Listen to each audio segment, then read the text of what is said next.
Spires and Magic, Rise of Spider-Man. Chapter 18, Second Thoughts. The train ride seemed to last an eternity, but after a couple of long days, the group finally arrived in the city of Manhattan. I'm sorry, but once again, this is one of those times that later seasons make lines like this ridiculously funny. Like the village of Ponyville, the buildings of the city were large, both in size and in number. Each pierced the sky, reaching for the clouds overhead, and inhabitants filled the streets to the brim, like a swarm of ants gathering around a picnic.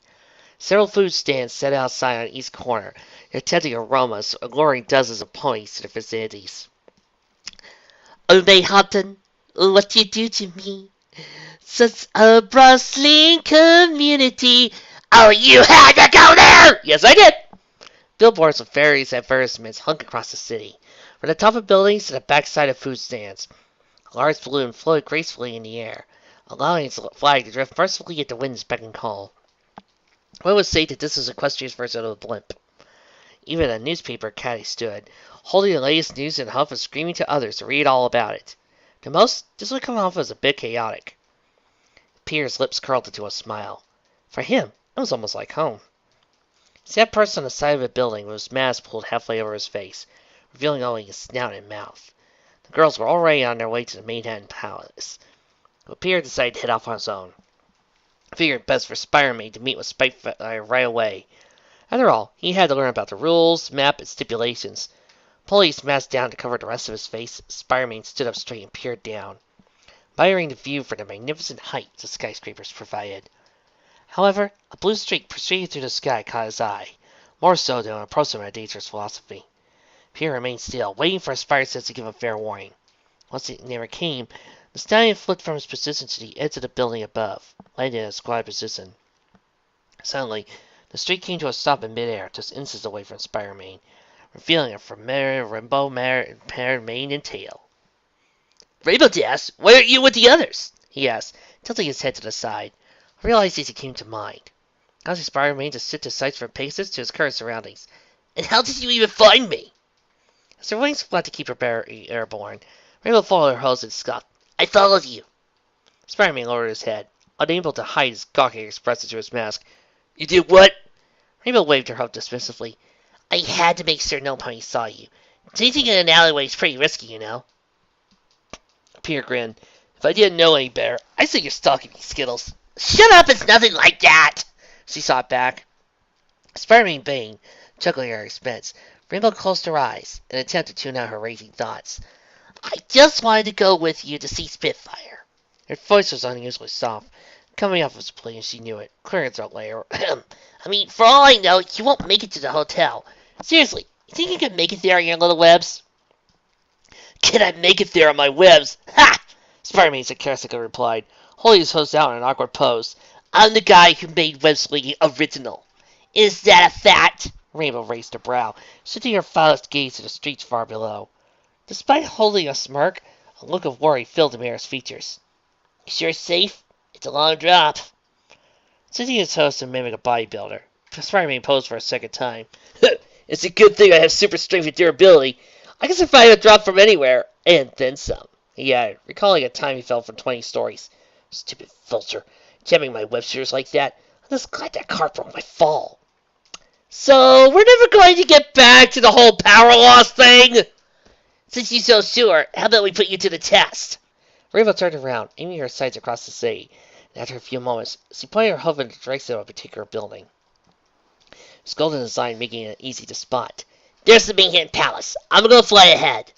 She sought the stallion, confident glare. "Let's see if you can keep up." Pierre placed his two front hooves on his vantage point, and lowered his body until his other hooves hung overhead, holding his position to display a sense of balance. With his costume practically etched into his skin, it was easy for Rainbow to pick up the detail in Pierre's muscular structure. Not that she ever cared about that sort of thing. For a complete dork, his frame was nothing short of impressive. He wasn't bulky in the slightest, yet it was easy to see how much he worked out. Rainbow's mind went blank. She immediately chided herself for thinking about Pierre like that, of all stallions, especially since he's in love with Fluttershy. Her lips turned to a scowl. She cried to herself. A stallion was to be the absolute last thing on her mind, let alone a blabbermouth that commands Pinkie Pies. Unfortunately, Peter started doing his push-ups in current position, and Rainbow Dash found herself not caring. All she could think of was Flare Size's smooth, sleek body, her feathers, and her luxurious pink mane. Unfortunately, Spider-Man flipped back into squatting position. Sounds easy enough. I have 2 words for you. Bring it on. Rainbow let out his satisfactory grows. That's 3 words, ya! Seeing this, Spider-Man leaned for his position, fault against it over Rainbow's head. Idiot! Speeding into a free fall, Spider-Man ready to crash on the pavement waiting below. Before he could meet such a fate, he saw a strand of webbing out of his hoof. He swung his leg to the side of a smaller building. Curious momentum, Spider-Man bounded off the surface and flipped into the air before resuming his web swinging. Everyone watched her mouth agape.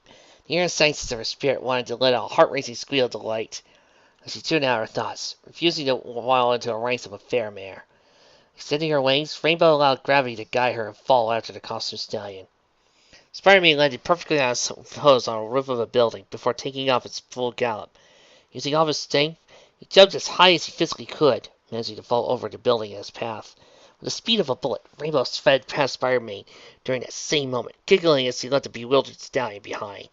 Launching a strand of webbing, he held out for a deep swing, managing to close the gap between himself and the Pegasus. There it is! Spider-Man cheerfully yelled as he neared the destination. Releasing his webbing, he drove directly over Rainbow Dash's frame and maintained his speed. See you on the move! Rainbow merely nodded a response before disappearing in a multicolored streak, zipping across the airways at breakneck speed. Once close to the palace's roof, she slowed down immensely, skidding across the terrain until her momentum ceased entirely. Spider-Man hurled over a small vent and landed in a hoof stamp position before launching himself high into the air. Paused directly underneath him, he allowed gravity to guide him for one last free fall. Once close enough, the stallion provided a series of flips, finding a way to gracefully land in a sinister squatting position. Paying no mind to death-defying acts before him, Spider-Man scratched the back of his head and chuckled. However, a lingering feeling surfaced from within Rainbow Dash. For a moment, she felt all the air leave her ability, forcing her to breathe as quickly as possible to regain her oxygen. But it was not from exhaustion. Even her pores opened, leaving several beads of sweat to form on Rainbow's forehead. Again, this was not from the exercise. Then what else could it be? And don't you dare say anything about her falling for Peter, because I'm getting freaking annoyed with that! Oh my gosh! That was so cool! She brought her hose and caught uncontrollably. To get ease and her emotions becoming more apparent. Rainbow tried to say more, but only managed to squeal a second time, voice cracking. You were just awesome now! Peter brought his hose. What was awesome? You left me in the dust. Rainbow's mind begged for her mouth to stop. Yeah, the way you flipped! She mimicked her previous moves, spinning in midair. Flames prevented her from meeting the ground. And the slinging, you made it look so easy! Her speed nearly carried due to the speed alone. Neither had Peter expected this reaction, but he understood in a sense. With the small buildings in Ponyville, web-swinging was severely limited, and almost impossible to perform. If anything, he was able to leap one rooftop to the next, but the chaos was nothing short of parkour at its best. Thanks. He stammered, unable to extend the compliment gracefully. When speaking again, Rainbow pressed their hoods together and edged closer to Peter. Pilot Iris is just inches away from the black lenses. Wasn't so sure about this at first, but I know you'll be able to keep up with Spitfire now. She gulped and blinked away. With fellows like yours, you'll be able to steal the show. Much to Rainbow's surprise, Peter turned away. What talk to you about that, Rainbow? His voice deepened, hiding all traces of silliness within. His mind egged him on, knowing this course of action was in everybody's best interest. Nodding his head, Peter faced the Pegasus. I don't want to race Spitfire.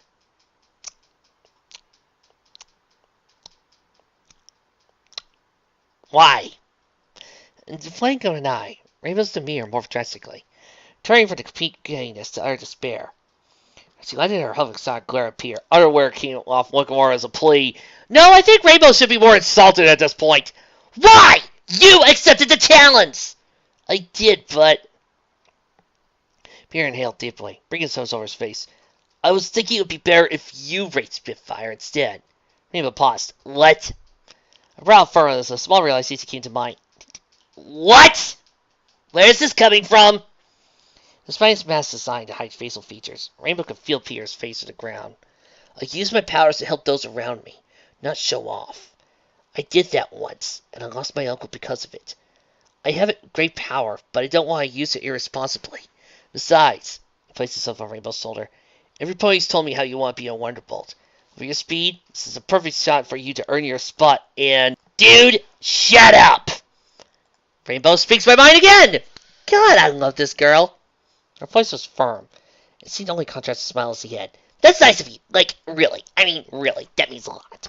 Nuggets huff away. Rainbow placed both of hers on his shoulders, made their gazes remain staring at each other.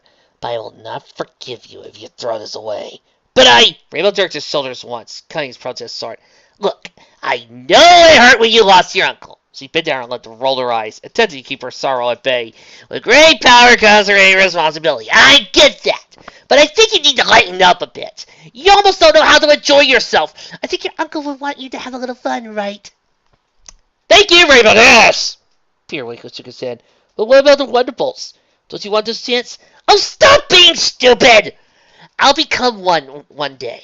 And when I do, it'll be because I earned it. At least his grip. Rainbow took a step back, thankfully being side. Look at it this way. It'd be irresponsible if you just quit now. You have ponies count on you, and you can't let them down. A formal rebuttal was necessary, but Peter cringed at a peculiar sight. Rainbow's large eyes widened, and within her gaze was not the toughest Peter with some familiarness, with a hot softness. The smile as he bore was a light, gentle breeze that blew through her colorful mane. For such a tomboy, Rainbow certainly looked like a girl. Beautiful one, even. It was unfair. Even Rainbow Dash, the epitome of rough, the same pony that beat Spider-Man like a drum halfway through the Everfree Forest, resorted to puppet dog eyes. Please, for me, or else I'll kick your can! Ugh. Peter grunted as a hoof met forehead with a sad clop. Not touching that one! And it's working. Smine nagged him, begging the board to in girls, please. Smine nagged him, begging to ignore the girls, please. Sally just caused Peter to focus on her words, which was even worse. It was clear he did not care about fame or glory, and his friends knew that. With great power comes great responsibility. It was a saying Peter followed dutifully. But somehow, some way, Rainbow used it against him. If he had the power to accept the challenge, it was only right he had the responsibility to see it through. Defeated, Peter held his hose outside. Alright, Skills, I'll do it. You okay with this? Rainbow smirked, giving Peter a little hoof. Dude, I'm 1000% sure. You're going to race, and you're going to win, she said with full confidence, earning a chuckle from the stallion. Suddenly a familiar feeling erupted from Dennis's chest. But, hey, if you lose, you can watch me and Fluttershy make out. Words fell in her regular throat. Morrissey looked at Peter. No! No! That was really cool of you, Pete, she said affectionately, sinking her head immediately. I really need some Fluttershy cuddling right now. I wonder if she's available. No. Flutters. And so the two cuddled. Luckily, Peter paid her no mind. Doubly shrugged his shoulders in response. He quickly joined by her side at the edge. But it seemed prepared to jump. Peter shook his head. Hey, Skills, do me a favor, okay? He gazed at his hoofs, pulling up the sleeves to reveal the web shears less his skin. I'm going to steer you for a bit longer. Talk to Spitfire and give me the details when I make it back to the hotel. Peter? Alright, but you owe me. Try not to change in any alleyways. Only if you try not to suck any pony. Rainbow adopted her free fall, prompting Spider-Man to follow her example. Firing a strand of webbing across the street, he gave to Pegasus a friendly wave before swinging off into the distance. Rolling her eyes, Rainbow groaned. Idiot! A couple of hours had passed. For Peter, it felt like if only a few minutes had gone by. He swung throughout the skies and leapt across countless buildings, taking as much of the city as he could, both physically and mentally. It was never reminiscent of his time at home, but with the lack of baddies and a job, it meant more time for him to have fun. Rainbow's words echoed throughout his mind without mercy. Though he had a new life, Peter refused to take anything lightly. Is it wrong? I mean, I had to lead by example, right? He murmured, realizing his webbing mid-swing and landing on the side of the wall near his building. His mind ached, forcing Spider-Man to let out a desolate sigh. I really didn't think this through. Oh, God! His outburst was sudden, the figure of a dark blue alicorn appearing before him in a bright flash of light. Outworlder! It's time we talked! Random Luna's appearance is random! Luna strongly stated, her wings flapping to keep her frame airborne. Luna! Spider-Man babbled, shifting his head about. Once Luna's horn glowed, he raised his host in a futile defensive attempt. It was for naught. both ponies disappearing in a bright flash of light. The effect was instantaneous. Pierre only now prepared to verbally demand an explanation, but his words fell to his throat and the chains of scenery around him. He immediately recognized the setting of the castle on the night of the gala. This only added Pierre's frazzled state of mind. Carolot? What the heck am I doing in Carolot? He screamed, his voice bouncing out the castle marble interior. Pita! His voice gently called for Phi. Once the stallion turned his knees. Next to Luna stood Princess Celestia. The difference was in height apparent. Shaking her head, the sun god stood there aside from Luna back to Pierre. It's time for my sister to learn the truth. Chapter 19. Nightmare Born for Darkness. There could have been an easier way, Pierre droned, packing his costume to a knapsack. Several minutes had passed since he was brought into Canterlot, giving the stallion ample time to recollect his nerve, keeping his hazel eyes locked in a bag. Ignore his also blue glare from the North God's bar. A simple phone call would have been nice. Better yet, let's exchange letters next time. That way, you won't have to snatch me for the rooftops again. Luna's lair deepened, causing Pierre to chuckle nervously. It's a suggestion. Hold your tongue, Outworlder, Luna politely replied, rolling her eyes. I forgot how much this one talks. She tried away from the stallion, and progressed over to her sister's position. Both you and my sister have kept enough secrets from me for long enough. It ends tonight. Okay with that, but you could have just asked, Pierre dumbly replied, shrugging his shoulders. Celestia nodded. This is rather excessive, Luna. I informed you Pierre was content with speaking with you. A hint of frustration surfaced in the form of a growl. I demand you two to stop this at once! Luna pointed her hoof at Pierre without facing him. Ever since the Outworlder arrived in our world, you've been far too lenient with him. He walks among the populace without proper supervision. Best yet, why was he not kept here with Canterlot under our guard?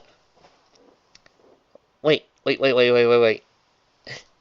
I'm sorry, guys. I need to pause this, but I mean, I can't understand this. I can't believe this, but Celestia's not being xenophobic? It's Luna? Luna's the crazed one? The a-hole in this?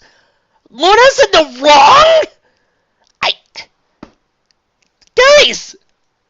I got no words! Kudos! Kudos, Vic! I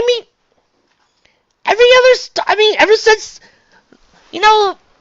One Piece, I've been so used to seeing Xenolestia and seeing her being unreasonable and stupid, to see Luna, of all ponies, being, intelligent.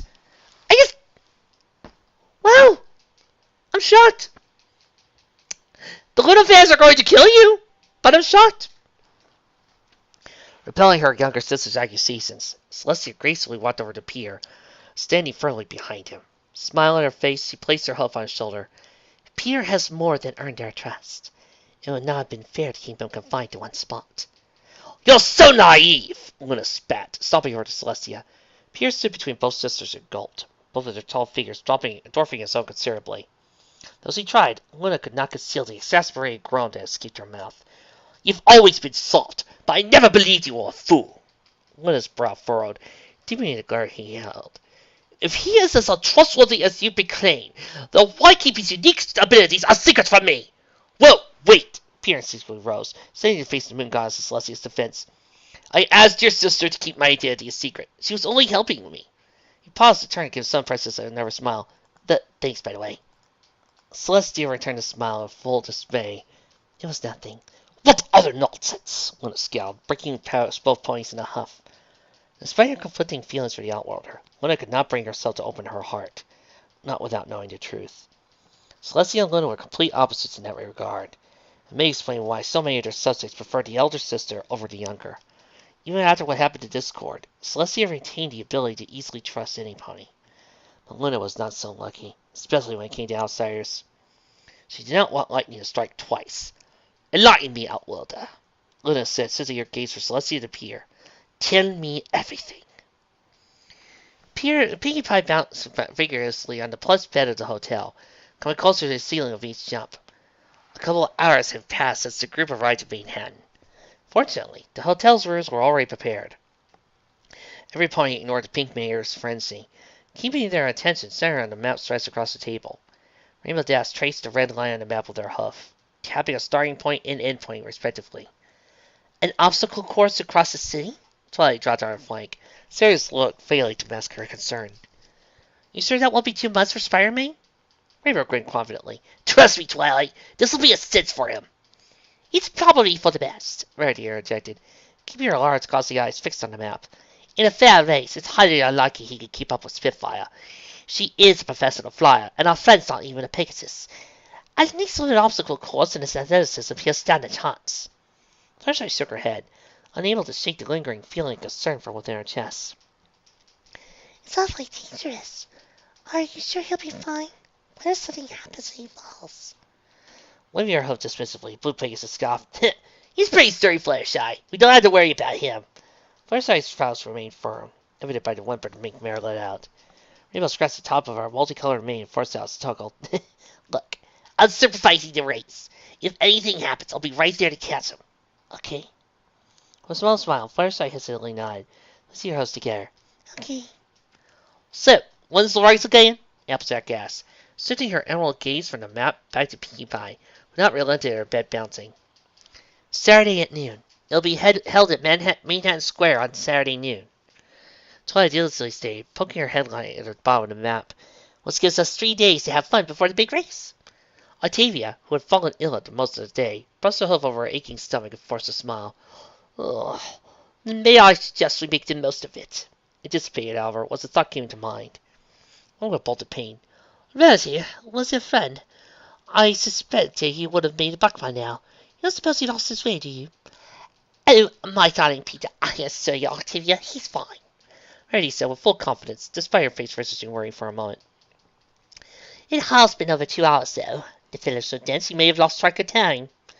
Pressing her nose against each other, first I returned to between her desk with a frown. You're the fastest. Do you think you could look for Pierre? I mean, that's okay with you. Rarity nodded. I agree, Rainbow. Please see if you can find Peter. Filling her brow, Rainbow hoped to find a way to protest against the idea. Fortunately, her mind remembered her last talk with Pierre before they parted ways.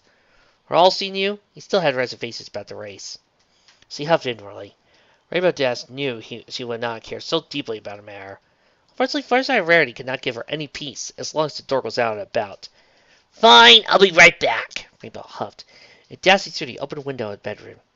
Trixie sat in the back of the room with her chin resting on her hoof, glancing aside, trying to ignore the entirety of the conversation being held.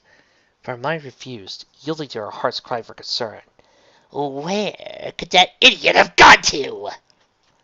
Pierre brought his hoof over his forehead. Once again, his life story had been revealed, from the day the spire bit him to the moment Gwen Stacy was killed by Green Goblin.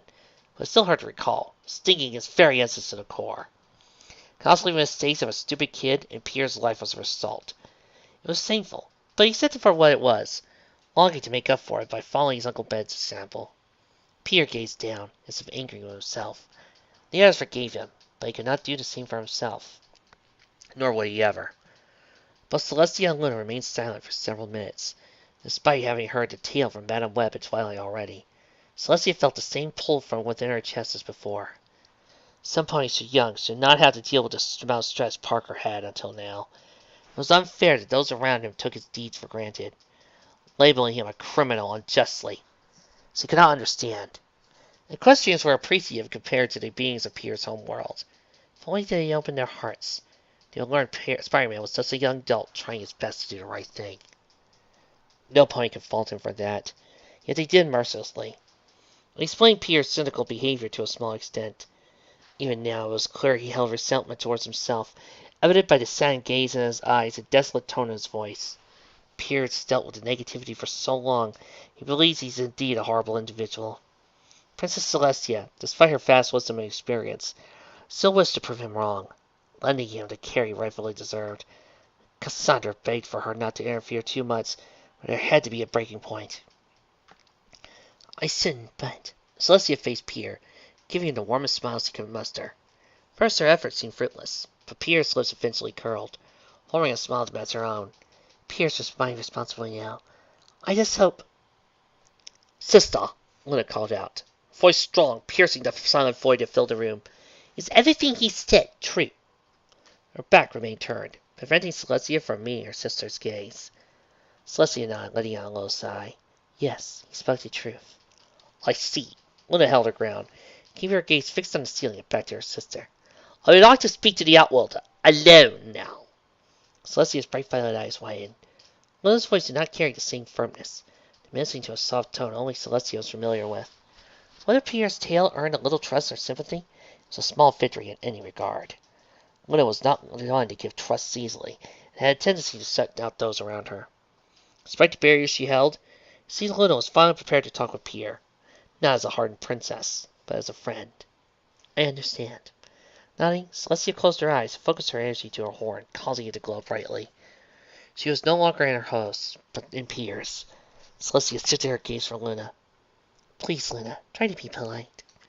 Pierre opened his eyes, only to find Celestia was sighing him now, sporting a smile nonetheless. Take care, Pierre. That same moment, Celestia disappeared in a bright flash of light.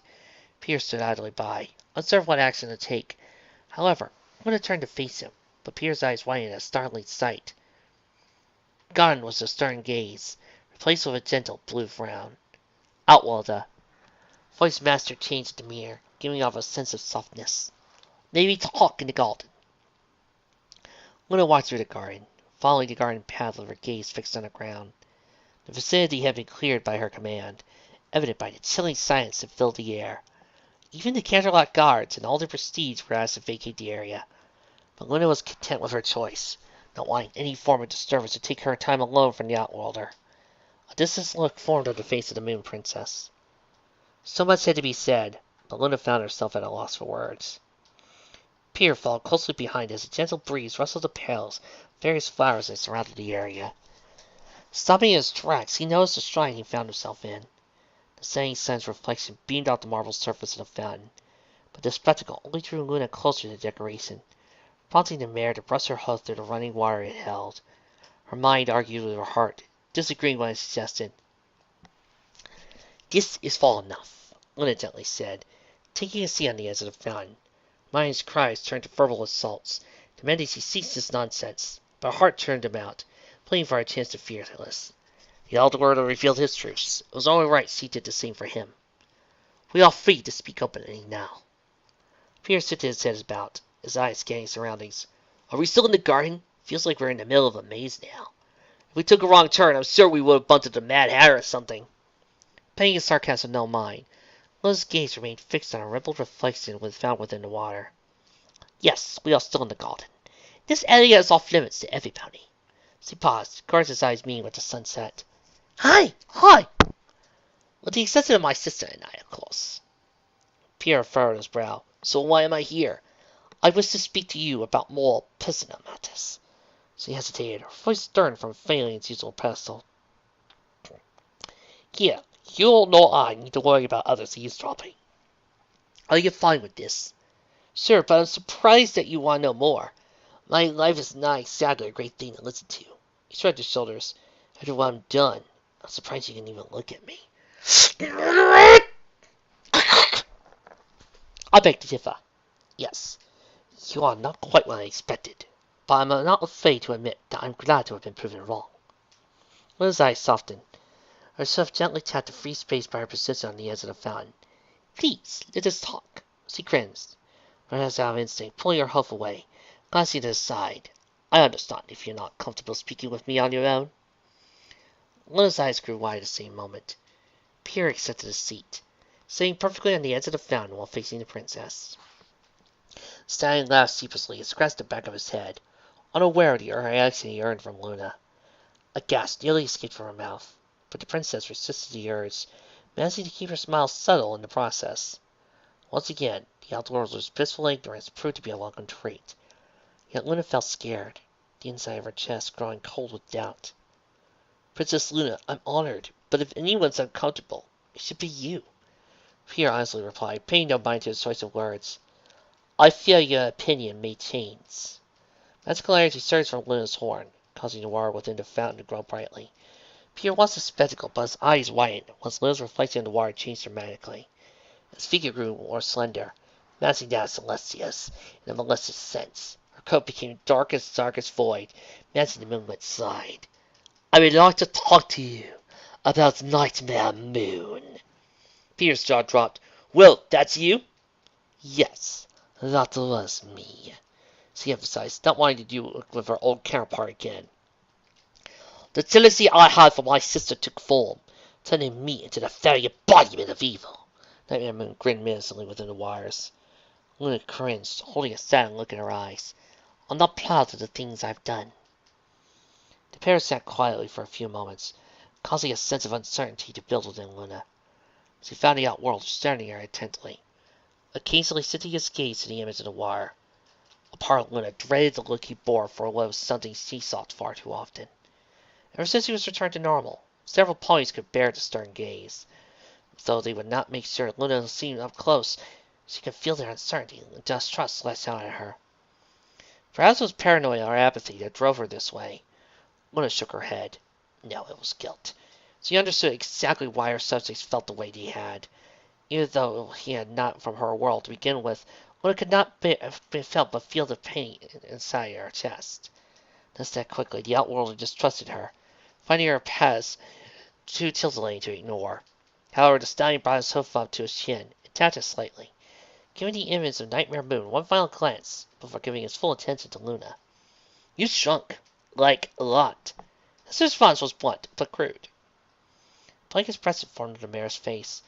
Inwardly, she felt compelled to bring her hoof over her forehead and express her fast expiration, but her mouth betrayed her thoughts, laying out a soft giggle. The outworlder was nothing short of a half-wit.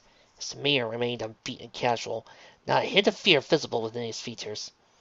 Some point was not the once a Nightmare Moon. Heat returned to Luna's chest. Oh, God, Princess, no, no, no, not you, too! Mind your tongue, Outworlder. A smile faded, a serious expression in his face. It does not bother you. Luna moved again, peering back over the edge of the fountain to catch sight of her reflection, mirroring the unease of her face. Do you not fear what I used to be? Pierre's face grew serious for a moment, and Luna was grateful for that. She could believe his answer if he gave it without interjecting humor into the conversation. Shaking his head, the stallion made certain his hazel irises met and stayed focused on Luna's glossy blue orbs. No. It's like I told a friend yesterday. Every pony makes mistakes. He folded his toes and shook his head slightly. I know what it's like to lose myself, too. We're not that different. Is it corrupting darkness you spoke of? Luna asked, as he closer to the stallion. He nodded, glancing out to the side. Luna brought her hose to her mouth. It was as he feared. The outworlder had indeed shared something in common with her. While her cynical mind questioned the legitimacy, his heart begged Luna to press onward, find the answer to the burning question that haunted her so.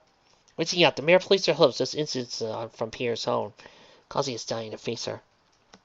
May you share your experience with me? A warm smile formed on Luna's face. I would be most grateful, Peter.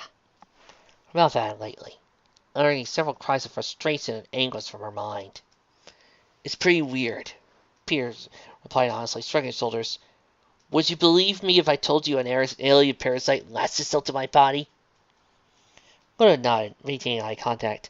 Frankly, I'm inclined to believe anything, Outworlder. Duly noted.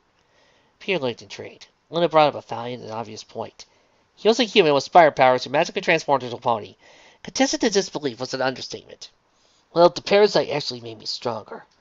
Like, a lot stronger. It took my powers and upgraded them. I was powerful. It wasn't enjoyable. Luna chose her words carefully. No, you didn't, Luna! Now you just made the conversation awkward. Pierre hesitantly nodded his head with a shameful look in his eyes. Yeah, it was. I felt invincible, but something wasn't right. The longer I wore the suit, the more I started to change. I started to lose control. The parasite, the symbiote, was taking over my mind and body. What happened? Don't you mean symbiote? No, we're sticking with the normal Marvel pronunciation. We're not about to do that bullcrap they did in the Venom movie. Things were spiraling out of control. I grew more aggressive by the day, and before I knew it, I stood over one of the bad guys, ready to finish him once and for all. Right then, I knew I had to get rid of the suit. It took some doing, but I managed to get it off. Pierre groaned inwardly. Then the symbiote found Eddie Brock, and Venom became my worst nightmare in living color. Shaking his head, the stallion waved himself dismissively. It's nothing like your story. I should have brought it up. Wait a minute. Wait a second. I'll be right back. My continuity sense is tingling. Aha! I knew it! Eddie Brock only became Venom after Peter Parker was married to Mary Jane, which can only mean that, judging from the way Peter is acting and no mention of her, I can only guess that this universe is in fact an alternate world where Mary Jane does not exist. I say that, and watch me be surprised and tricked later on in the story. Until then, that's my story and I'm sticking with it. Outworlder, Luna stopped, chastising herself. Peter, you did what I could not, and repelled the darkness. That is an admirable quality. Bast, Peter shook his head and laughed sheepishly. You're giving me way too much credit. I beg to differ. She bowed her head respectfully. Thank you for sharing your tale with me. Suddenly, the mare stood from her seat and turned to face the stallion. Energy glowed from her horn, but before Peter could react, bright flashes of energy surrounded his being. Once his vision clear, Peter found the scenery around him had changed. On the rooftop of a building, it was clear both ponies were back in Manhattan.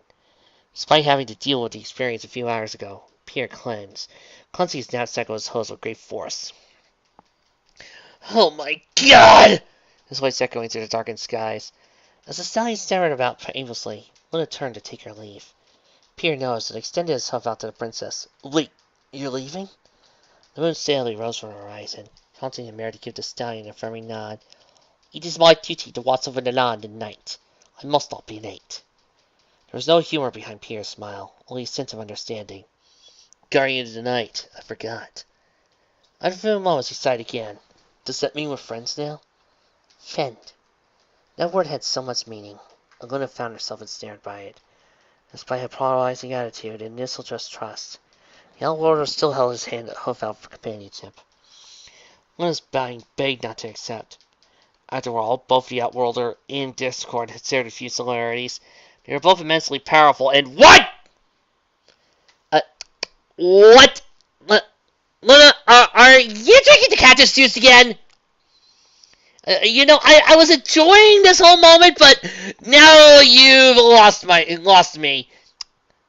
What? However, there was an important difference between both individuals. An important difference? Just one? Excuse me? Honey, you best start recounting. Yes, we are friends, Peter, she said sweetly before her mind finally regained control. Prompting the mare to shoot a stallion a glare, albeit a peaceful one. Tread lightly. I pray you do not betray my trust. That very moment, Luna disappeared in a flash of energy. Peter stood idly by, scratching the back of his head. Seen in a short time, Peter was gaining more friends in Equestria than he hoped to imagine. Ironically enough, they were all girls. Paying the matter no mind, Peter swiftly threw his heroic attire on and left for the Manhattan Palace. So much time had passed, and his friends were probably worried sick about him.